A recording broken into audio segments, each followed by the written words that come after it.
على رسوله الكريم أما بعد فأعوذ بالله من الشيطان الرجيم بسم الله الرحمن الرحيم رب اشرح لي صدري ويسر لي أمري واحلل عقدة من لساني يفقهوا قولي رب يسر ولا تعسر وتمم بالخير اللهم صل على سيدنا مولانا محمد دافع البلاء والوباء وقحط المرض والألم اسمه المكتوب مرفوع مشفوع منفوس في اللوح والقلم جد الحسن والحسين أبي القاسم محمد بن عبد الله نور من نور الله یا ایھا المشتاقون بنور جمالہ صلوا علیہ وسلم تسلیما۔ اللہ کی رحمت اور اس کی توفیق سے آج ہم 11ویں سپارے کی ابتدا کریں گے۔ 10ویں سپارے میں ہم نے سورۃ توبہ کو دیکھا اور سورۃ توبہ کے پس منظر میں چند باتیں ہم غزوہ تبوک پر کریں گے۔ اس پہ ہم نے دیکھا کہ اللہ تبارک و تعالیٰ کا ایک شکوہ تھا مسلمانوں سے، وہ کیا کہ یا ایھا الذین آمنوا ما لکم اذا قیل لکم کہ اے ایمان والو تمہیں کیا ہو گیا ہے جب تمہیں اللہ کے راستے کی دعوت دی جاتی ہے، فی سبیل اثاقل، کیا تمہارے قدم زمین پر، یہ نہیں کہا کہ تم نہیں آتے، کہا کہ تمہارے قدم زمین پر بوجھل ہو جاتے ہیں، کیا تم دنیا کی زندگی سے راضی ہو گئے ہو، ازیتم بالحیات الدنیا من الآخرہ، کہ آخرت پر دنیا کو ترجیح دے رہے ہو جبکہ آخرت کی زندگی دائمی ہے، ہمیشہ کی زندگی ہے اور وہ خوبصورت بھی ہے۔ یہ شکوہ اللہ تبارک و تعالیٰ نے مسلمانوں سے کیا کہ جب تمہیں اللہ کے راستے پر بلاؤ تو تمہیں کیا ہو جاتا ہے۔ ہم غزوہ تبوک کی روشنی میں اس وقت کے حالات کا تجزیہ کریں گے جب یہ صورت نازل ہوئی۔ حضور صلی اللہ علیہ وسلم کی دعوت کو مکہ میں 13 اور مدینہ میں 9 سال گزر چکے تھے۔ مکہ فتح ہو گیا تھا 8 ہجری میں، اور حضور کریم صلی اللہ علیہ وسلم نے 9 ہجری میں ابو بکر صدیق اور حضرت علی کے ذریعے سے کفار مکہ کو وارننگ بھی دے دی تھی کہ آج کے بعد، کیا وارننگ تھی کہ آج کے بعد مشرک خانہ کعبہ میں نہیں آئیں گے۔ اس کی 2 وجوہات تھی، ایک مشرکین کا ظاہری حال حلیہ تھا اور دوسرا ان کے من پسند عبادت کے طریقے تھے، لہٰذا اللہ سبحانہ وتعالیٰ نے مشرکین کا داخلہ ممنوع کر دیا۔ اور اس وقت اسلام کی دعوت بہت دور تک پھیل چکی تھی، عرب سے آگے، اور اسلام بہت معروف دین مذہب بن چکا تھا، اور اسلام کی باتیں مکہ مدینہ سے باہر نکل کر حجاز،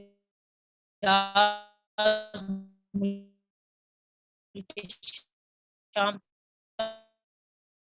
تک پہنچ گئی تھی، اور اس وقت کے جو حالات تھے ابھی تفصیل کا موقع نہیں ہے، بہرحال ہم اس کنڈیشن میں 2 حالات، صلی اللہ علیہ وآلہ وسلم ڈر جاتے، معافی مانگتے اور کچھ ایسا بیہیویئر کرتے جس سے وقتی طور پر تو فتنہ دب جاتا، یعنی کہ معافی تلافی اور ایسا کہ ہم جیسے آپ کہیں گے ویسے کریں گے، پالیسیز آپ کے مطابق ہوں گی، تو اسے ہوتا کیا کہ فتنہ تو فی الحال دب جاتا، لیکن مسلمانوں کے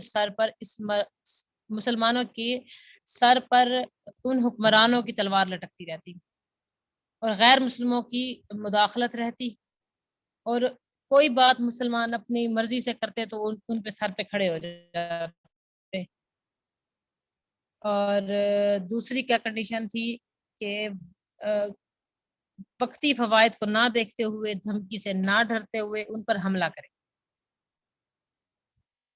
اب دیکھا جائے تو اس قسم کے حالات تھے، گرمی شدید تھی، فصلیں پک کر تیار تھیں، اور اس وقت آرڈر مل گیا، آرڈر جاری ہو گیا بلملا کہ تیاری کرو، کھلے عام واضح پیغام تھا، بہت مشکل وقت تھا، کھڑی فصلیں تیار تھیں، اور اس وقت کنڈیشن یہ تھی کہ اس سال جو فصلیں کاٹی جاتی تھیں وہی پورا سال استعمال ہوتی تھی، اور اگر وہ فصلیں اس وقت نہ کٹتی تو اب پورے سال دیکھو تو وہ لوگوں کو منہ دیکھنا پڑتا کھانے کے لیے۔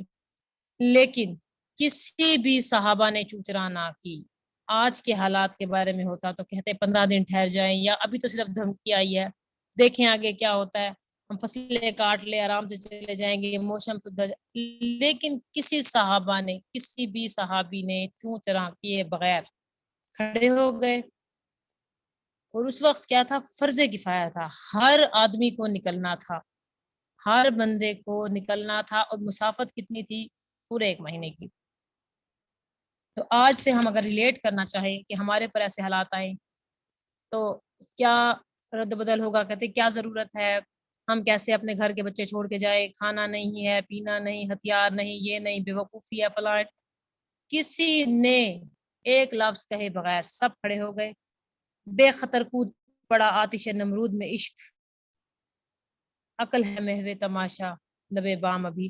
تو عقل کا استعمال جو کبھی ہر وقت نہیں کرنا چاہیے، عقل بہت سمجھدار ہے، وہ ہمیں سست کر دیتی ہے، ہمیں ہر وقت بھی عقل کا استعمال نہیں کرنا چاہیے، ہمیں منافق بنا دیتی ہے۔ ہتھیار بھی نہیں تھے، غربت کا عالم تھا، سب کا جانا ضروری تھا، جان اور مال اللہ تعالیٰ کے لیے قربان کر دی تھی، فرض عین تھا، کھلے عام اعلان تھا، اور اس وقت منافقوں نے اپنی جان بچا لی، مگر اسلام کو مشکل میں ڈال دیا، خطرے میں ڈال دیا۔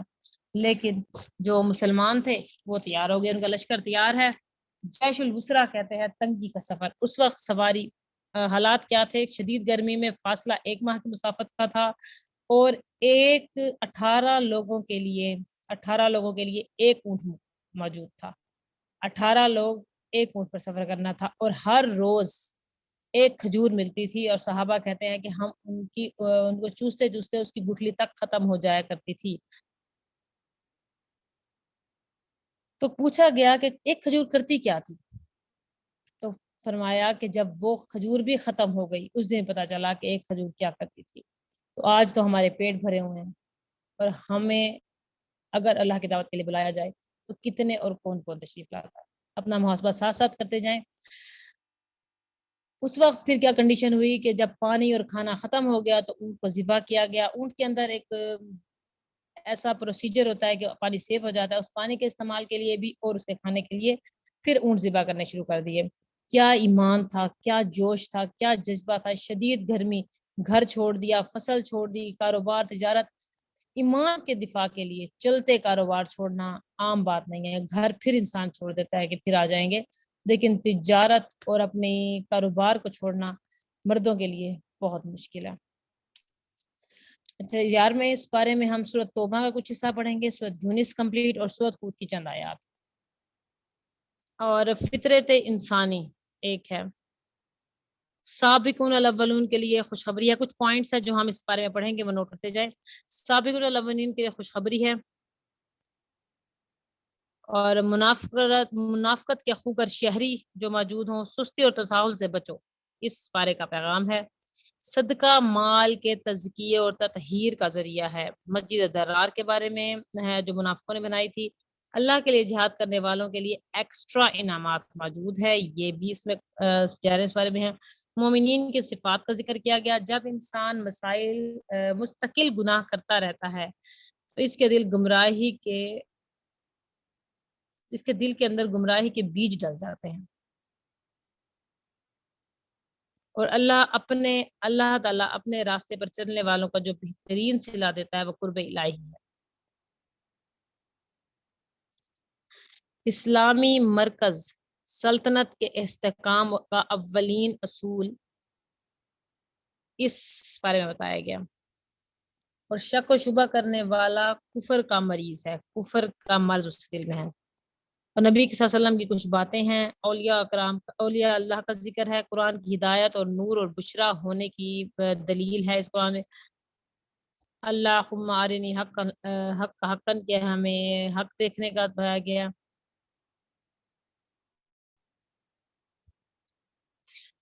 اور نیت اور شک، اور آگے جو مزید ہے سورۃ یونس پھر شروع ہوتی ہے، جس میں اللہ کی توحید کی نشانیاں ہیں، قدرت ہے، اور راستے اور نیکیوں کے کام ہیں۔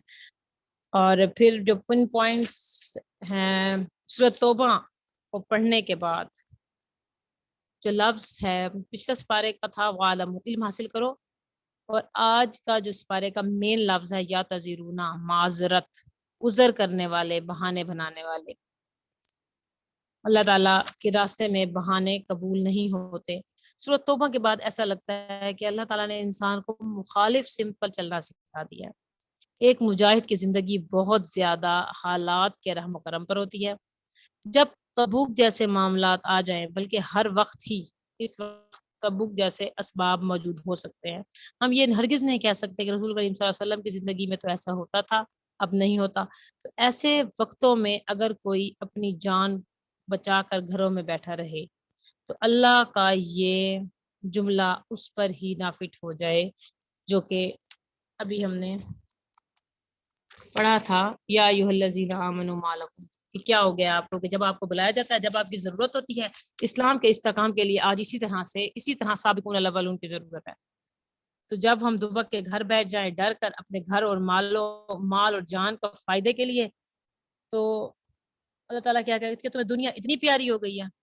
جب نیکی کا وقت آتا ہے تو شیطان بہت ساری چیزیں ہمارے سامنے کھڑی ہو جاتی ہیں، پھر جب نیکی کا وقت گزر جاتا ہے یو ول لوز۔ ایک اپنے ارد گرد ان اسباب کو جو موجود ہوتے ہیں ان پر نظر رکھنے کی ضرورت ہے کہ جب کبھی ایسے حالات آئیں تو وی ہیو ٹو گراسپ، ہمیں اس کو قابو کر لینا ہے۔ If you are not use it, اگر وہ موقع آپ نے نہ استعمال کیے، یو ول لوز اٹ، آپ ضرور اس کو کھو دیں گے۔ تو پھر اپنا گل دور کرنے کے لیے انسان ہیل و حجت کرتا ہے، اور کچھ لوگ تو یہ بھی نہیں کرتے۔ تو اپنا محاسبہ کیجئے کہ جب ہماری ضرورت ہوتی ہے تو ہم اپنی جان مال اپنا پیسہ بچا کر کس طرح دبک کے چھپ جاتے ہیں، یا ہم اپنی چیزوں کو حاضر کر دیتے ہیں۔ غزوہ تبوک، سورۃ توبہ میں سارا غزوہ تبوک کا ذکر ہے، اور 94 میں بہانے عذر نہیں بنانے، یہ پیسج ملتا ہے۔ اگر کرو گے تو دیکھو اللہ اور آخرت پر ہمیں ایمان لانا ہے۔ تو آیت کیا ہے؟ جب تم ان کے پاس واپس جاؤ گے تو تم سے ضرور عذر کرنے لگیں گے، تو کہنا کہ عذر مت کرو، ہم ہرگز تمہاری بات نہیں مانیں گے، خدا نے ہم کو تمہارے سب حالات بتا دیے ہیں، اور ابھی خدا اور اس کے رسول تمہارے عملوں کو اور بھی دیکھیں گے، پھر تم غائب و حاضر کے جاننے والے خدا اور واحد کی طرف لوٹائے جاؤ گے، اور جو عمل تم کرتے رہے ہو وہ سب تمہیں بتائے گا۔ اگر کوئی عذر ہمارے لیے واقعی آ جائے تو اپنا محاسبہ کریں، کیا یہ میرا عذر سچا بھی تھا کہ نہیں۔ اور اب آیت نمبر 99 میں جو پیغام ملتا ہے کہ نیکیاں کر کے دعائیں لینا یہ خوش نصیب لوگوں کا وقت کی بات ہے۔ تقوی اور اللہ کی رضا پر زندگی کی بنیاد رکھنا ہمارے لیے بہت ضروری ہے۔ تو 99 کا کیا پیغام تھا؟ اور بعض دیہاتی ایسے ہیں کہ خدا پر اور روز آخرت پر ایمان رکھتے ہیں، اور جو کچھ خرچ کرتے ہیں اس کو خدا کی قربت اور پیغمبر کے دعاؤں کا ذریعہ سمجھتے ہیں۔ دیکھو وہ بے شبہ ان کے لیے موجب قرابت ہے، خدا ان کو ان قریب اپنی رحمت میں داخل کرے گا، بے شک خدا بخشنے والا اور بڑا مہربان ہے۔ اور آیت نمبر 100، جن لوگوں نے سبقت کی، یعنی سب سے پہلے ایمان لائے مہاجرین میں سے بھی اور انصار میں سے بھی، جنہوں نے نیکوکاروں کے ساتھ ان کی پیروی کی، خدا ان سے خوش ہے اور خدا سے وہ خوش ہیں، اس کے لیے باغات تیار ہیں جن کے نیچے نہریں بہ رہی ہیں، اور ہمیشہ ان میں رہیں گے، میں بڑی ہی کامیابی ہے۔ تو اس میں کیا آیت نمبر 100 میں کس کا ذکر ہے؟ سابقون الاولون کا، کہ جب نیکیوں کا موقع آئے تو آپ اپنے تئیں سب سے پہلے اپنے آپ کو، اپنی چیزوں کو پیش کرو اللہ تعالیٰ کے لیے۔ تو کیا بننا ہے؟ السابقون الاولون من المہاجرین والانصار، چاہے وہ مہاجرین سے ہو یا انصار سے ہو۔ تو اس کا تو ہم نے کل ذکر کیا تھا نا، مہاجرین یا تو ہم ہجرت کرنے والے ہوں گے، یا اگر ہم ہجرت کر چکے اور اپنے آپ کو مضبوط کر چکے ہیں تو ہم انصار اللہ ہوں گے۔ یہ دو صرف لیول ہیں اسلام کے، تیسرا لیول جو ہے منافقت، تو ہم نے یا تو مہاجر بننا ہے یا انصار بننا ہے، تیسرا نہیں بننا۔ اور آیت نمبر 111 میں بہت خوبصورت آیت ہے، جنت کا سودا کر لیجئے۔ مومن کی زندگی عہد کی زندگی ہوتی ہے اور وہ بکا ہوا ہوتا ہے۔ ہر لمحے ہم سب کے پاس بہت سارے آپشنز موجود ہوتی ہیں، لیکن ایک مسلمان کا کیا کام ہے؟ سب سے بچا بچا کے اے مالک تیرے در پر آئے ہیں، ہم نے سب سے بچا کے اللہ تعالیٰ کے حضور اپنے آپ کو پیش کر دینا ہے۔ آیت کیا ہے؟ 111 کو آیت آپ اپنی دیکھ لیں۔ ان اللہ اشتری من المؤمنین انفسهم واموالهم بِأَنَّ لَهُمُ الْجَنَّةَ، جنت کے بدلے میں اللہ تعالیٰ نے مومنوں سے ان کی جان اور ان کے مال خرید لیے ہیں کہ جب بھی دین اور اسلام اور اللہ کو ضرورت پیش آئے گی تو بکے ہوئے ہیں وہ۔ آج اس زندگی میں اگر ہم اپنی من چاہی زندگی کو اپنے آپ کو اپنے ہاتھوں میں بیچ دیں، یہ لوگ بہت بدبخت ہوتے ہیں۔ شرابی ہو گئے، جواری ہو گئے، مطلب زندگی کو اپنی من موجی میں گزارنے والے ہو گئے، اپنی خواہشات کو پہ اپنی زندگی لگانے والے، وہ کیا ہوتا ہے، وہ اپنی زندگی کو اپنے ہاتھ میں بیچ دیتے ہیں۔ اور دوسرے جو اپنے سے بچ جاتے ہیں، اپنے سے تو وہ بچ جاتے ہیں، اپنی خواہشات کو مار لیتے ہیں، اپنا نفس مار لیتے ہیں، پھر کیا ہوتا ہے، لوگوں کے ہاتھوں بک جاتے ہیں۔ لوگ کیا کہیں گے، لوگ یہ دوسرے درجے کا بکاؤ ہے۔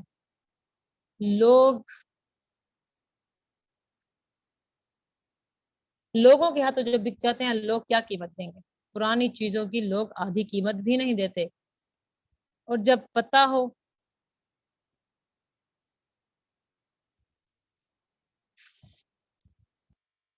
کہ اور جب لوگوں کو پتا ہو کہ یہ تو بکے ہوئے لوگ ہیں، لوگ ان سے کچھ بھی نہیں ملے گا، یعنی کہ ہم جو پتے کی بات ہے کہ اپنے لوگوں کو اتنا حق دو جتنا وہ ڈیمانڈ کرتے ہیں، جتنی ان کی اہمیت ہے، کبھی بھی اللہ کا حق لوگوں کو نہ دو۔ ہماری آج کل کا پرابلم کیا ہے کہ ہم اللہ کے حق کو لوگوں کے حق پر اپنے اللہ کا حق لوگوں کو دے دیتے ہیں۔ یہ ہماری مسائل کا سب سے مین وجہ ہے۔ ہماری نمازیں، ہمارے روزے، ہماری زندگی، ہماری قیمتیں، ہمارا پیسہ، ہماری بچت کس لیے لگ گیا؟ لوگ کیا کہیں گے، لوگوں کا دکھاوا، لوگوں پہ خرچ ہو رہا ہے، یہ لوگوں کا حق نہیں ہے، یہ اللہ کا حق تھا۔ وما انفقتم، کیا خرچ کریں جو باقی بچ جائے، جو باقی بچا ہوا ہے وہ ہم اپنی عیاشیوں پر، خواہشاتوں پر اڑا دیتے ہیں، یا اپنی خواہش نہیں ہے تو لوگوں کو دکھانے کے لیے اڑا دیتے ہیں۔ تو یہ جو چیزیں ہمارے لیے پھر سب سے بچا کر ہم نے کیا کرنا ہے کہ رب تیرے لیے ہم لاتے ہیں، تو بچا بچا کر نہ رکھ اسے کہ یہ آئینہ ہے وہ آئینہ، تو شکستہ ہو تو عزیز تر ہے نگاہ آئینہ ساز میں، ایمان کے سودا کر اپنے ایمان کے لیے جو سودا اللہ تعالیٰ آپ سے مانگ رہے ہیں وہ کر دو، اپنی جانوں کے بدلے میں جنت خرید دو۔ اگلا کیا، اچھا وہ جنت جس کے لیے صحابہ محنت کر رہے تھے، ہم بھی تو اس جنت کی طلبگار ہیں، تو کیا ہمیں گھر بیٹھے آرام سے مل جائے گا؟ دوسرے سپارے میں بھی کہا ہے، کیا تم یہ سمجھ رہے ہو کہ تمہیں ایسے ہی جنت مل جائے گی؟ اور اگلا جو اس کی ہے، دین کی سمجھ پیدا کرنا۔ ہم اگر دین کے سب کام کر رہے ہیں، نیکیاں کر رہے ہیں، تو ہم خطرے میں ہیں جب تک ہمیں سمجھ نہیں ہے۔ ہماری عبادتیں، ہماری نیکیاں، ہماری پازیٹیو ایکٹس خطرے میں ہیں اور بگاڑ کا باعث بھی بن سکتے ہیں اگر ہمیں دین کا صحیح علم نہیں ہے۔ اور دوسرا، ہمیں اپنی قوم کو خبردار کرنا ہے، منذر کا کردار ادا کرنا ہے۔ جب ہم اپنے معاملے میں درست ہو جائیں تو ذمہ داری کیا ہے ہماری، دوسرے لوگوں کو کیسے بتانا ہے، ان کے ساتھ معاملہ کیسے کرنا ہے۔ اور جب ہمیں اس علم سمجھ آ جاتی ہے، تب ہم سمجھتے ہیں کہ ہم نے اپنے آپ کو ضائع نہیں کرنا، ہمارا جو مین مقصد ہے اللہ کی راہ پہ اپنے آپ کو لگا دینا ہے، نہ ہمیں خود کو ضائع کرنا ہے، نہ ہم نے اپنی اولاد کو ضائع کرنا ہے، نہ مال ہم نے اپنا ضائع کرنا ہے، جو کمایا ہے وہ ہمارے اللہ تعالیٰ کے لیے۔ اور دوسروں کی بھلائی کا حریص ہونا ہے، یہ 128 نمبر صورت آیت ہے، جس میں بتایا ہے حضرت صلی اللہ علیہ وسلم کے بارے میں کہ حریص علیکم، وہ کتنے ایک حریص تھے لوگوں کی بھلائی کے لیے۔ تو ہمیں بھی لوگوں کی بھلائی کے لیے حریص ہونا ہے۔ کیا ہے،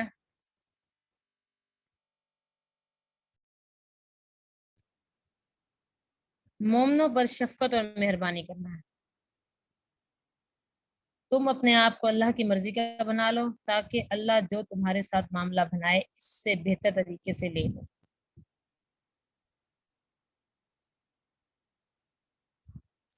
اور سچوں کا ساتھ دینا ہے، یا ایھا الذین آمنوا اتقوا اللہ کونوا مع الصادقین، سچوں کا ساتھ دینے والا کبھی بھی ہارتا نہیں ہے، پیچھے نہیں ہوتا۔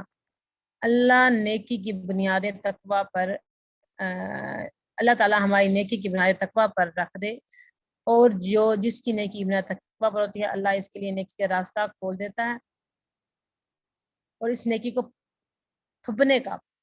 نپنے کا موقع دیتا ہے۔ وہ نیکی کبھی بھی ضائع نہیں ہوتی، اور وہ نیکی آگے جاتی ہے، شرط کیا ہے، تقوی پر اس کی نیت ہو۔ اور 4 دن کی زندگی ہے ہماری، اگر اس 4 دن کی زندگی میں آپ کا میرا معاملہ خراب ہو گیا تو ہمیشہ کی زندگی میں خراب نہ ہو جائے۔ تو دکھاوا اور ریاکاری ہماری کسی نیکی میں نہیں ہونی چاہیے کہ قیامت کے دن حسرت کو ہم دور کر دیں۔ قیامت کا دن ہوگا اور اس وقت حسرت ہوگی، اور کوئی بھی انسان جب ایک دفعہ وہ چلا جائے واپس نہیں آ سکتا، تو حسرت ہی نہیں رہے گی۔ تو مومنوں کا کیا ہے کہ مومن کافر کی پہچان کیا بہترین ہے، اور مومن کی یہ پہچان ہے اس میں ہے آپ اور جس میں جگر و لالا میں ٹھنڈک ہو وہ شبنم، دریاں کے دل جس سے سہم جائیں وہ طوفان، یہ مومن کی ہے۔ اور مومن کے اندر ڈیپتھ ہوتی ہے، ارادے ہوتے ہیں، جوش ہوتی ہے، تمنا ہوتی ہے اپنے آپ کو کاٹ دینے کی، اپنے آپ کو اللہ کی راہ میں بیچ دینے کی۔ اب سورت شروع ہوتی ہے، سورت یونس، اور سورت توبہ جو ہے وہ ہمیں بہترین پیغام دے کر آگے چلتی ہے کہ حسبی اللہ لا الہ الا هو علیہ توکلت وهو رب العرش العظیم۔ اور اس کی جو آیت نمبر 2 ہے سورۃ یونس کی، اللہ کی آیات پر غور کرو، جس کا پیغام ہے کہ اللہ کی آیات پر غور کریں، خود کو دین کے لیے خالص کر لیں۔ قدم الصدق عند ربهم قال القافرون ان هذا لسحر مبین، کہ زندگی سچائی کے ساتھ گزاریں اور دعا کیا کرنی ہے کہ اللہ تعالی ہمیں سچوں میں شامل کرے۔ دوسرا، حق کی طرف رہنمائی کر رہی ہیں۔ تیسرا، رسول کریم صلی اللہ علیہ وسلم پر ایمان لانا ضروری ہے، اس کے بعد نیکیوں والا کھاتا آگے نہیں بڑھے گا۔ بہترین طریقے سے ہم وہ نیکی نہیں کر پائیں گے اگر ہماری زندگی میں ایمان رسالت پر ایمان نہ ہو۔ اور دنیا میں آنے کا مقصد ہمیں پتہ چلتا ہے، اور کائنات پر غور و فکر کرنا ہے۔ آیت نمبر 6 اور 7 کا جو پیغام ہے، آخرت کی امید رکھے بغیر صرف دنیا کی زندگی میں رہنا اور اطمینان رکھنا کہ ہم بہت خوش ہیں، یہ بہت بڑی غفلت ہے۔ اس غفلت سے بچنا ہی بچنا ہے۔ تو کیا ہے؟ مجھے ہے حکم اعظم لا الہ الا اللہ، ہمیں اپنا میسج جو مل چکا ہے آگے بھیجنا، ایمان لا کر عمل صالح اختیار کر لیتے ہیں، اور جنتیوں کے لیے جس نے کر لیا عمل صالح اختیار، ان کے لیے جنتوں کی خوشخبری ہے۔ یأتی ربہم بإیمانہم تجری من تحتہا الانہار فی جنت النعیم، تو ان کے لیے کیا ہے؟ جنت کی خوشخبریاں۔ اور آیت نمبر 10 میں، جنتی جب جنت میں جائیں گے تو ان کی پکار ہوگی دعواہم فیہا سبحانک اللہم وتحیاتہم فیہا سلام وآخر دعوانہم ان الحمد للہ رب العالمین۔ یہ جنتی کی پکار ہوگی جب وہ جنت میں داخل ہوگا۔ آیت نمبر 11، اگر اللہ بندے کی ہر بات پر پکڑ لے تو بندہ ایک دن بھی دنیا میں نہ رہ سکے۔ ہم دنیا میں اتنی ایک غلطیاں کرتے ہیں، اگر ہر غلطی پہ ہی ہم پکڑے جائیں تو پھر ہمارا ایک قدم بھی چلنا محال ہے۔ پھر ہم چلتے چلتے توحید اور آخرت کے سبق پڑھتے پڑھتے جب آیت نمبر 24 تک پہنچ جاتے ہیں تو یہ ہمیں سبق دیتی ہے، life is a feeding shadow, دنیا ایک ڈھلتا ہوا سایہ ہے، زندگی ایک ڈھلتا ہوا سایہ ہے، ہماری زندگی آہستہ آہستہ آہستہ ہم سے پرے جا رہی ہے۔ آیت نمبر 26 کا جو پیغام ہے، للذین احسنوا الحسنی وزیادۃ، زیادت، جو اللہ پر اور دنیا میں چلیں گے، جو اللہ کی رضا میں دنیا میں اللہ کی رضا پر چلیں گے تو نہ صرف جنت دی جائے گی بلکہ اس کے بعد اللہ ان کو اپنا دیدار بھی کروائیں گے۔ تو یہ ہم نے اپنی اپوائنٹمنٹ جب ہم کس سے لینا چاہتے ہیں تو ہمارے کیا ہوتا ہے؟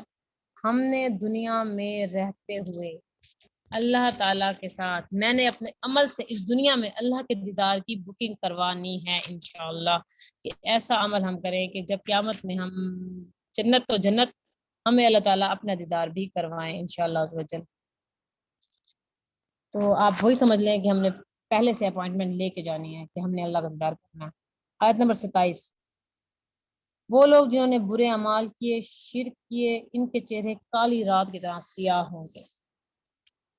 اور پھر آگے بڑھتے بڑھتے 58 پہ وہ آیت آتی ہے کہ قرآن میرے دل کی بہار، قل بفضل اللہ وبرحمتہ فبذلک فلیفرحوا هو خیر مما یجمعون۔ اس قرآن پر ہمیں خوشیاں منانی ہیں، اللہ کی اظہار دولت کیا ہے، یہ علم ہے جو اگر ہمیں اللہ تعالیٰ دے دے، اور اللہ سے ڈر کر رہنا ہے، تقویٰ کی زندگی بسر کرنی ہے سب سے بڑی، اور اللہ کی آیات کے ساتھ نصیحت کرنی ہے۔ اور آیت 64 کا میسیج ہے استقامت سے زندگی بسر کر زندگی گزارتے گزارتے بالآخر اللہ تعالیٰ کے پاس میں پہنچ جانا ہے۔ لہم بشرا فی الحیات الدنیا و فی الآخرہ، تو ان کے لیے دنیا میں بھی خوشخبری ہے اور آخرت میں تو ہے ہی ہے۔ آیت 62 اس سے پہلے جو آیت 62 تھی اس میں سچے اولیاء کرام کا تعارف ہے کہ الا ان اولیاء اللہ لا خوف علیہم ولا هم یحزنون، اور اولیاء اللہ وہ ہیں جن کو نہ تو خوف ہوتا ہے اور نہ ہی وہ کبھی بھی غمگین ہوں گی، اس دنیا میں بھی اور آخرت میں۔ آیت نمبر 66 میں اللہ کے سوا کسی کی بات نہیں کرنی، یہ ہمارے اپنے اندر بہت کچھ لیے ہوئے خاص پارا جن کو ہم نے صرف پن پوائنٹس نوٹ کیے ہیں، جتنا ہم غور و فکر کرتے جائیں یہ اپنے اندر گہرائیاں لیے ہوئے ہیں۔ 5 عمل کی باتیں آپ نوٹ کر لیں جو اس سپارے سے ہمیں ملی ہیں۔ پہلا کیا، عذر اور بہانے بنانے سے پرہیز کرنا ہے۔ ہرگز ہم نے اپنے لیے دین کے لیے ہم نے اپنی جان و مال سے حاضر رہنا ہے، کبھی بھی اللہ تعالیٰ بلکہ موقع کی تلاش کرنی ہے، اور کبھی موقع آ جائے تو اپنی جان اور مال حاضر کر دیجیے، اپنے آپ کو حاضر کر دیجیے، لٹا دیجیے اللہ کے راہ میں۔ آپ یقین کریں جو خوشی آپ کو تب ملے گی، نہ پہلے ملی تھی نہ پھر ملے گی۔ اور دوسری کیا ہے، قضا اور قدر پر راضی رہنا ہے۔ اللہ نے جو کچھ لکھ دیا ہے، رکھ دیا آپ کے لیے، اس پہ راضی ہو جائیں تو اللہ تعالیٰ راضی کر دے گا۔ تیسرا عمل کا نقطہ کیا ہے، نفاق کو دور کرنے کے لیے انفاق کرنا ہے، خوش دلی سے خرچ کرنا ہے اللہ کی راہ میں۔ دل کا نفاق جو ہے وہ ایک کیا کہتے ہیں گلٹ یا گلٹی دل میں لوتھڑے کی مانند ہے۔ دل کا نفاق خرچ کرنے سے کام ہوتا ہے، کچھ خرچ کر ہم جمع کر لیں تو جتنا ہم جمع کرتے جاتے ہیں دل ہمارا تنگ ہو جاتا ہے، اور ایک دفعہ خرچ کرنا شروع کریں تو جو اطمینان اور خوشی اور جتنا ایک اللہ تعالیٰ اس کو ڈبل کر کے دیتا ہے، تو ہم ڈھونڈتے پھرتے ہیں کہ یا اللہ کوئی تو آگے ہو، ہم خرچ کریں اللہ کی راہ میں۔ تو ایک دفعہ دل کھول کے خرچ کر کے دیکھیں، نفاق تو جائے، دل کا نفاق بھی جائے گا، اور انفاق کرنے سے نفاق ہو جائے گا۔ جب ہم اللہ کی راہ میں خرچ کرتے ہیں ہم منافق نہیں رہتے، ہم خالص ہو جاتے ہیں۔ اور تیسری عمل کا جو بات ہے وہ قرآن نصیحت، ہدایت اور شفا بنانا ہے۔ اللہ تعالیٰ ہمارے اندر سے ختم کر دے اور قرآن ہم سے نصیحت اور شفا کا باعث بنا دے۔ ہر کام میں سابقون تقوی ایمان کی قبولیت کی شرط ہے۔ تقوی اختیار کرتے ہوئے زندگی گزارنی ہے۔ اس پارے کی جو دعا ہے، حسبی اللہ لا الہ الا ہو علیہ توکلت وہو رب العرش العظیم، مجھے میرا رب کافی ہے، میں اس پر توکل کرتی ہوں اور وہ رب عرش عظیم کا مالک ہے۔ اور ہمارا پیغام کیا ہے کہ ہم نے اپنی جان مال، اپنی عزت، اپنی سب سے بڑھ کر اپنے اللہ تعالیٰ کے لیے اپنے آپ کو خالص کر لینا۔ وآخر دعوانا الحمدللہ رب العالمین، السلام علیکم، اما بعد، اعوذ باللہ من الشیطان الرجیم۔